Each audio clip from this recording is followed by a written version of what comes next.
Good morning. पहा, आपण यापूर्वी बाजाराचे प्रकार, फॉर्म्स ऑफ मार्केट यामध्ये बाजार म्हणजे काय हे बघितलं. बाजाराची कुर्णो यांनी केलेली व्याख्या बघितली.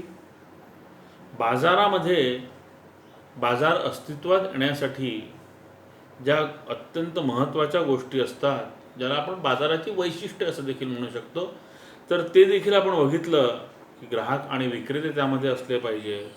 वस्तू किंवा सेवा यांची खरेदी आणि विक्री त्या ठिकाणी झाली पाहिजे. वस्तूची किंमत निश्चित असणं अत्यंत आवश्यक आहे, ती कळली पाहिजे. ग्राहक आणि विक्रेते यांच्यामध्ये जवळचा संबंध असला पाहिजे.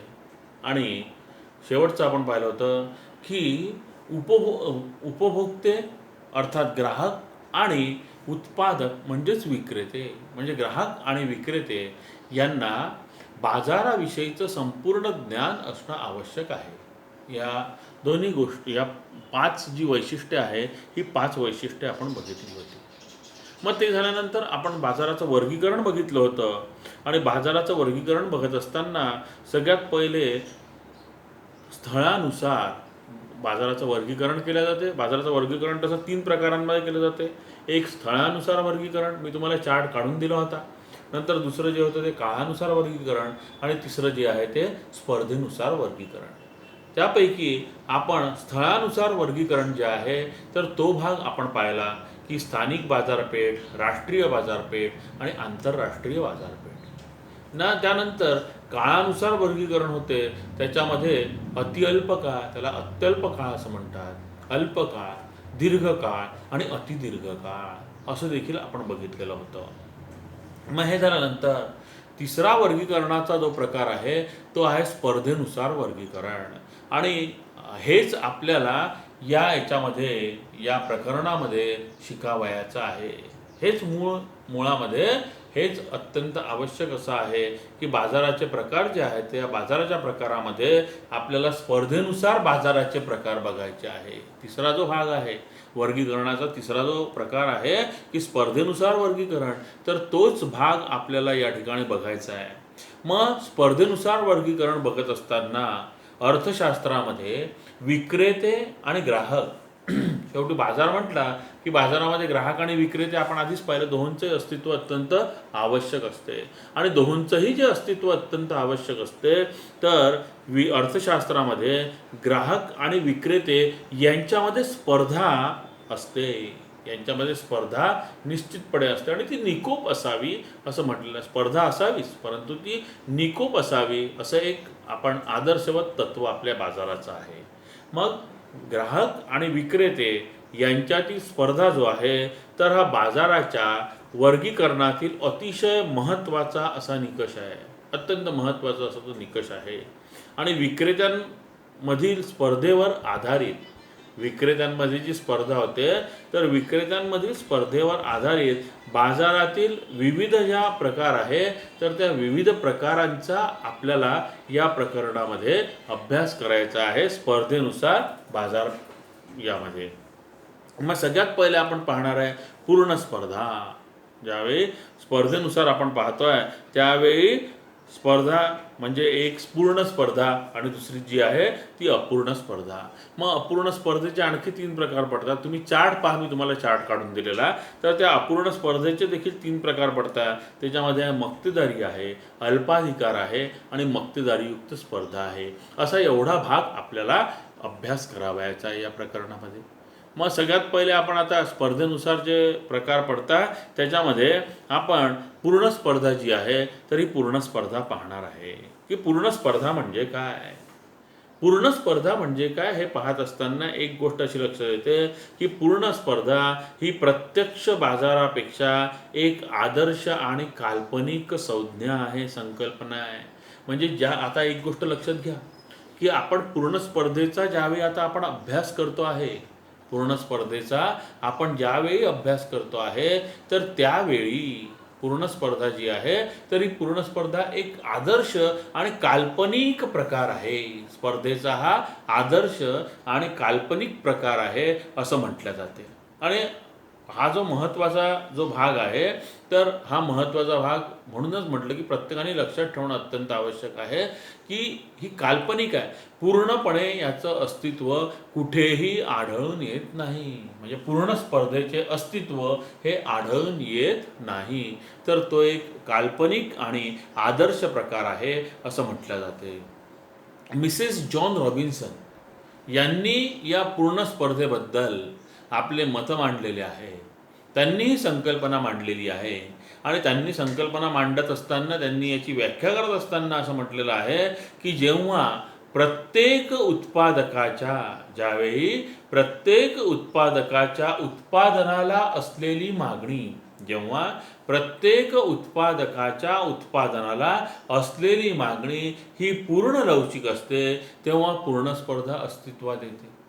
म्हणूनच म्हटलेलं आहे, सुरुवातीलाच आपण म्हणताना काय म्हटलं होतं, ही काल्पनिक स्पर्धा आहे. काल्पनिक स्पर्धा का आहे, तर यांनी जे म्हटलेलं आहे की प्रत्येक उत्पादकाच्या उत्पादनाला अस्तित्वात असलेली जी मागणी सॉरी असलेली उत्पादनाला असणारी जी मागणी आहे, तर ही मागणी पूर्ण लवचिक असते, तेव्हा पूर्ण स्पर्धा अस्तित्वात येते. आणखी स्पष्टीकरणाचा आपण अशा प्रकारे सांगू शकतो की पूर्ण स्पर्धा हा असा बाजार आहे की ज्यामध्ये ग्राहक आणि विक्रेते आणि ग्राहक असंख्य असतात. सर्व विक्रेते आणि ग्राहक कोणत्याही निर्बंधाशिवाय त्या बाजारामध्ये प्रवेश करू शकतात, येऊ शकतात. एक जिन्सी वस्तूंची ते खरेदी विक्री करत असतात आणि ग्राहक आणि विक्रेते जे आहे, तर या ग्राहक आणि विक्रेत्यांना बाजारपेठेचे परिपूर्ण ज्ञान असते. पहा, म्हणजे आता काय आपण सांगितलं, तर मिसेस जॉन रॉबिन्सन जे आहेत, तर त्यांनी व्याख्या मांडताना असं म्हटलेलं होतं की जेव्हा प्रत्येक उत्पादकाच्या उत्पादनाला असणारी मागणी ही पूर्ण लवचिक असते, तेव्हा पूर्ण स्पर्धा अस्तित्वात येते. त्याची व्याख्या आपण आणखी सोप्या पद्धतीने अशी करू शकतो की पूर्ण स्पर्धा हा असा बाजार आहे की ज्यामध्ये असंख्य ग्राहक, असंख्य विक्रेते असतात आणि ते असंख्य ग्राहक आणि असंख्य विक्रेते बाजारामध्ये कोणत्याही निर्बंधाशिवाय एक जिन्सी वस्तूची खरेदी विक्री करण्यात गुंतलेले असतात आणि त्यांना बाजारपेठेचे परिपूर्ण ज्ञान असते. असा जो बाजार असेल त्याला आपण पूर्ण स्पर्धा असं म्हणतो. मग ही जी आपण आता व्याख्या पाहिली, मग या पूर्ण स्पर्धा बाजारात जी आहे, तर या पूर्ण स्पर्धेची आपल्याला वैशिष्ट्ये पाहायची आहे. पूर्ण स्पर्धेचे वैशिष्ट्ये असं त्याला म्हणतात. 4 मार्कासाठीचा हा प्रश्न तुम्हाला विचारला जाऊ शकतो की पूर्ण स्पर्धा म्हणजे काय, हे सांगून पूर्ण स्पर्धेचे वैशिष्ट्ये स्पष्ट करा. आता आपण त्याचे जे वैशिष्ट्य आहे त्या वैशिष्ट्यांचा विचार आपण करणार आहोत. मग बघूया आता आपण. पहा, पूर्ण स्पर्धेची वैशिष्ट्ये.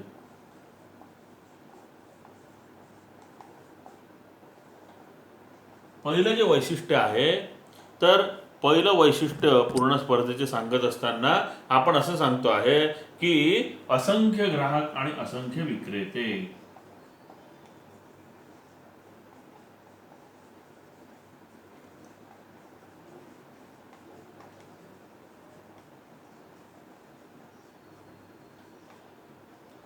नंतर दुसरं जे वैशिष्ट्य आहे, तर ते दुसरं वैशिष्ट्य आहे एक जिन्सी वस्तू.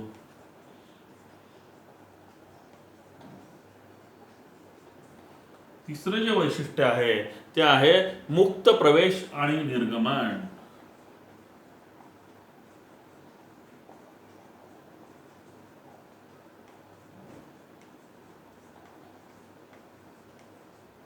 नंतर चौथं जे वैशिष्ट्य आहे, ते चौथं वैशिष्ट्य आहे एकच किंमत.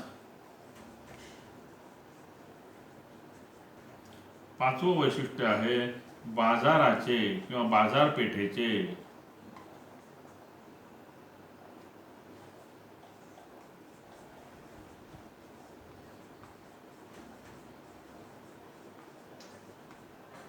परिपूर्ण ज्ञान असते. बाजारपेठेचे किंवा बाजाराचे जे आहे ते परिपूर्ण ज्ञान असते. नंतर आहे उत्पादन घटकांची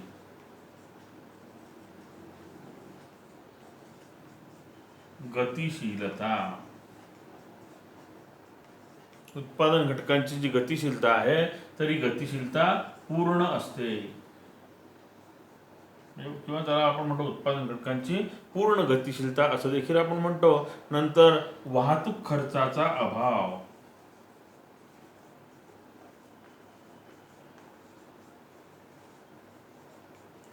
आणि शेवटचं जे आहे तर ते सांगतो आपण की सरकारी हस्तक्षेप नाही. सरकारी हस्तक्षेप नाही. आता याच्यामध्ये आपण पहा की पूर्ण स्पर्धेची जी वैशिष्ट्ये आहे ही पूर्ण स्पर्धेची वैशिष्ट्ये पाहत असताना आपण पाहतोय असंख्य ग्राहक आणि असंख्य विक्रेते, एक जिन्सी वस्तू, मुक्त प्रवेश आणि निर्गमन, एकच किंमत, बाजाराचे परिपूर्ण ज्ञान असते, उत्पादन घटकांची गतिशीलता देखील पूर्ण असते, वाहतूक खर्चाचा अभाव आणि सरकारी हस्तक्षेप नाही अशी वैशिष्ट्ये आपण बघतो आहे. म्हणजे ही सर्व वैशिष्ट्ये, आता आणखी एक सोपं तुम्हाला सांगतोय लक्षात ठेवण्यासाठी म्हणून, की ही जी सर्व वैशिष्ट्ये आहे ही सर्व वैशिष्ट्ये ज्या बाजारामध्ये आढळून येतील, ही सर्व वैशिष्ट्ये ज्या बाजारपेठेमध्ये आढळून येतील त्याला आपण पूर्ण स्पर्धा असं म्हणतो. आता तुम्हाला आधी सांगितलं की पूर्ण स्पर्धा ही काल्पनिक आहे, परंतु या सर्व वैशिष्ट्यांशी कमी अधिक प्रमाणामध्ये मिळती जुळती असणारी जर बाजार असेल कोणता, तर तो आपल्या गावातला असणारा भाजी बाजार. हे लक्षात घ्या. आपल्या प्रत्येक गावामध्ये भाजी बाजार असतो आणि तो पुष्कळ अंशी ही जी वैशिष्ट्ये आहे ही वैशिष्ट्य पूर्ण करतो. तुम्हाला आधी सांगितलं की परिपूर्ण असे वैशिष्ट्य सगळेच्या सगळे वैशिष्ट्ये हे तुम्हाला कुठेच आढळणार नाही, कारण ती काल्पनिक शेवटी संज्ञा आहे, संकल्पना आहे. परंतु बरेचसे मिळते जुळते वैशिष्ट्य जे आहे तर हे आपल्याला आपल्या गावामधल्या असणाऱ्या भाजी बाजारामध्ये आढळून येतात. म्हणून आपण प्रत्येक वेळेस तुलना करताना गावातल्या भाजी बाजाराची आपण तुलना करत असतो. मग आता पहा, सगळ्यात पहिलं वैशिष्ट्य जे आहे ते सांगितलेलं आहे की असंख्य ग्राहक आणि असंख्य विक्रेते. पूर्ण स्पर्धेमध्ये ग्राहकांची संख्या जी आहे ही ग्राहकांची संख्या देखील अमर्याद असते, खूप मोठी असते. 1, 2, 4, 10 असे नसतात, तर ती खूप मोठी संख्या असते. म्हणून असंख्य ग्राहक आणि असंख्य विक्रेते, आणि केवळ असंख्य ग्राहकच असतात असं नाही आहे, तर असंख्य विक्रेते देखील असतात, विकणारे देखील खूप असतात. ज्याप्रमाणे खरेदी करणारे उपभोक्ते किंवा ग्राहक देखील बरेच असतात, भरपूर असतात, त्याच पद्धतीने विक्रेते देखील जे आहेत हे विक्रेते देखील असंख्य असतात. आणि त्याचा महत्त्वाचा एक भाग असा असतो की कोणताही एक ग्राहक किंवा एक विक्रेता, कोणताही एक ग्राहक म्हणा किंवा एक विक्रेता म्हणा, बाजारातील किमतीवर आपला प्रभाव पाडू शकत नाही. म्हणजे तो बाजारातील किंमत ठरवू शकत नाही. तर बाजारामध्ये विक्रेता जो असतो तर हा किंमत ठरविणारा नसतो, तर तो किंमत स्वीकारणारा असतो. म्हणून पूर्ण स्पर्धेचं हे सगळ्यात महत्त्वाचं वैशिष्ट्य सांगितलं जाते की पूर्ण स्पर्धेमध्ये विक्रेता जो आहे हा विक्रेता किंमत ठरविणारा नसून किंमत स्वीकारणारा आहे. का तो किंमत स्वीकारणारा आहे? कारण असंख्य विक्रेते आहेत आणि असंख्य विक्रेते असल्यामुळे ग्राहक देखील असंख्य आहेत आणि त्यामुळे ज्या ग्राहकाला ज्या विक्रेत्याकडून माल घ्यायचा आहे, ज्या ग्राहकाला ज्या विक्रेत्याकडे जायचं आहे तो त्या ठिकाणी जातो. असं कुठलंही बंधन नाही की याच विक्रेत्याकडे आलं पाहिजे, याच विक्रेत्याकडून माल घेतला पाहिजे. म्हणजे विक्रेत्यांची संख्या जशी प्रचंड आहे तशी ग्राहकांची संख्या देखील प्रचंड असते आणि प्रत्येक ग्राहक जी खरेदी करतो तर ती बाजाराच्या दृष्टीने ती अत्यल्प असते, अतिअल्प असते. त्यामुळे तुम्हाला आधीच सांगितलं की कोणताही एखादा विक्रेता किंवा कोणताही एखादा ग्राहक हा किमतीवर आपल्या मागणी किंवा पुरवठ्यानुसार प्रभाव पाडू शकत नाही. नंतर दुसरं जे वैशिष्ट्य आहे ते दुसरं वैशिष्ट्य सांगितलं जाते एक जिन्सी वस्तू. पूर्ण स्पर्धेचं हे आणखी एक महत्त्वाचं वैशिष्ट्य आहे.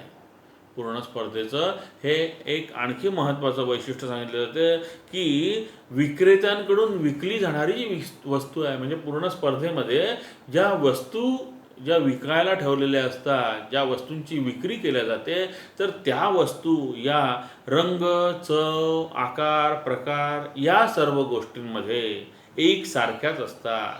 काय त्या? आकार, रूप, चव, वेष्टन, दर्जा या सर्व बाबतीमध्ये त्या एक जिन्सी असतात आणि त्या वस्तू पूर्णतः पर्यायी असतात. परस्परांना त्या पूर्णतः पर्यायी असतात. त्या एकजिन्सीच असल्यामुळे असं हे होत नाही की या विक्रेत्याकडे ती खूप चांगली वस्तू आहे आणि दुसऱ्या विक्रेत्याकडे ती वस्तू खराब आहे, कारण ती मुळातच एकजिन्सी आहे. त्याचा आकार देखील सारखाच असतो, त्याचं वेष्टन देखील सारखंच असते, त्याच्यामध्ये भेद केला जात नाही, कुठल्याच प्रकारे त्याच्यामध्ये भेद केला जात नाही. अशा प्रकारे पूर्ण स्पर्धेमध्ये असणाऱ्या ज्या वस्तू आहे, तर या पूर्ण स्पर्धेमध्ये असणाऱ्या वस्तू या एकजिन्सी असतात. नंतर तिसरं सांगितलं जाते की मुक्त प्रवेश आणि मुक्त निर्गमन. हे सगळ्यात महत्त्वाचं असं पूर्ण स्पर्धेचं वैशिष्ट्य आहे असं सांगितलं जाते.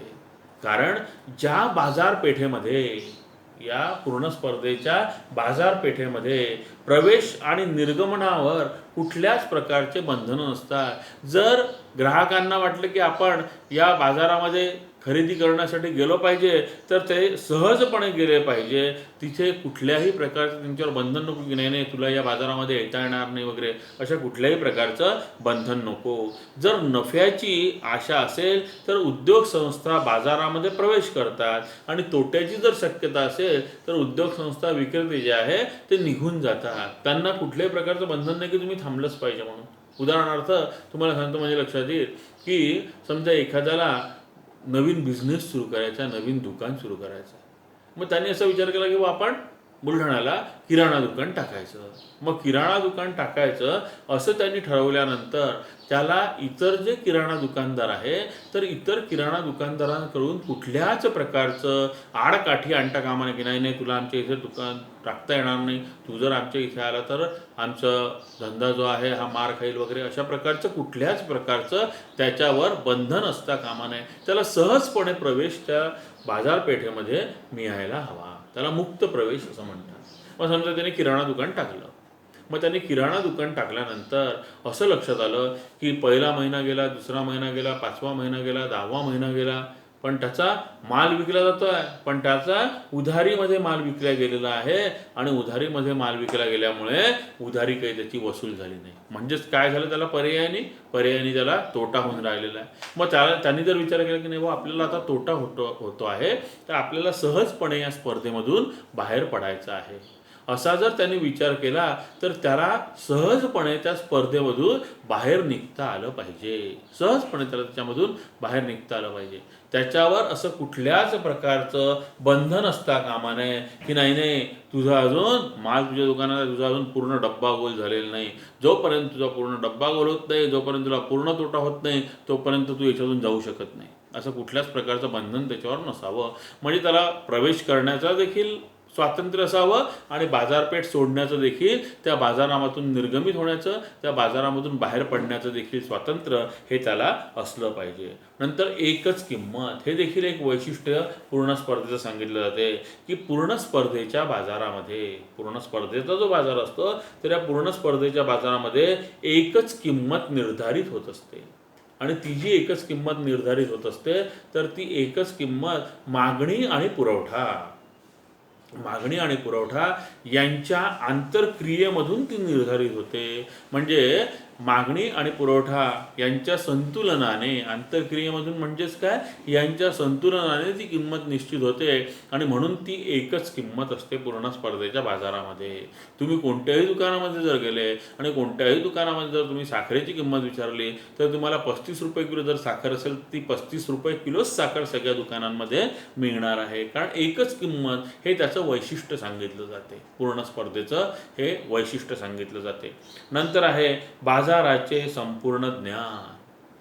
ग्राहक आणि विक्रेते दोघांना सुद्धा, केवळ ग्राहकांनाच असून चालणार नाही किंवा केवळ विक्रेत्यांनाच असून चालणार नाही, तर ग्राहक आणि विक्रेते या दोघांना देखील बाजारपेठेचं संपूर्ण ज्ञान असणं आवश्यक आहे.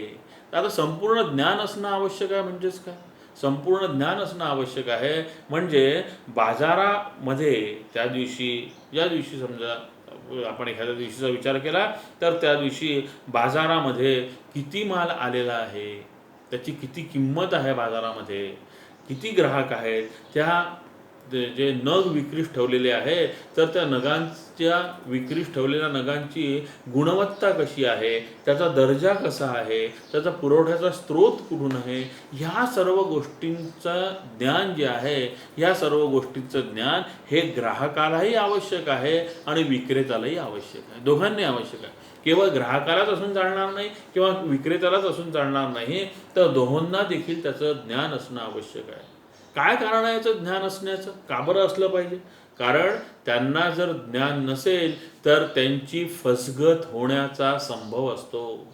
जर ग्राहकाला किंवा जर विक्रेत्याला ज्ञान नसेल, बाजारातील परिपूर्ण ज्ञान नसेल, तर त्यांची फसगत होण्याचा संभव असतो. त्यांना बरेचदा एकच किंमत हे जे तत्त्व आहे, या तत्त्वाला हडताळ फासण्याचा प्रयत्न केला जातो. कारण दुकानदार शेवटी विक्रेते म्हणा की ग्राहक म्हणा, हे एकमेकांना त्यांच्यामध्ये स्पर्धा असल्यामुळे एकमेकांना लुटण्यासाठीच बसलेले आहे. म्हणूनच ग्राहकांना आणि विक्रेत्यांना दोहोंना देखील, म्हणजे केवळ ग्राहकांनाच असून चालणार नाही किंवा किंवा विक्रेत्यांनाच असून चालणार नाही, तर ग्राहक आणि विक्रेते या दोन्ही घटकांना बाजारपेठेचं, बाजाराचं परिपूर्ण ज्ञान असणं अत्यंत आवश्यक आहे. नंतर आहे की उत्पादन घटकांची पूर्ण गतिशीलता. पूर्ण स्पर्धेचं हे आणखी एक वैशिष्ट्य सांगितलं जाते.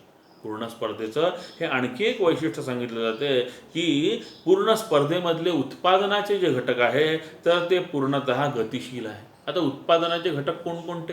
तर उत्पादनाचे घटक म्हणजे भूमी, श्रम, भांडवल आणि संयोजक. हे जे घटक आहे, तर हे पूर्ण गतिशील असले पाहिजे.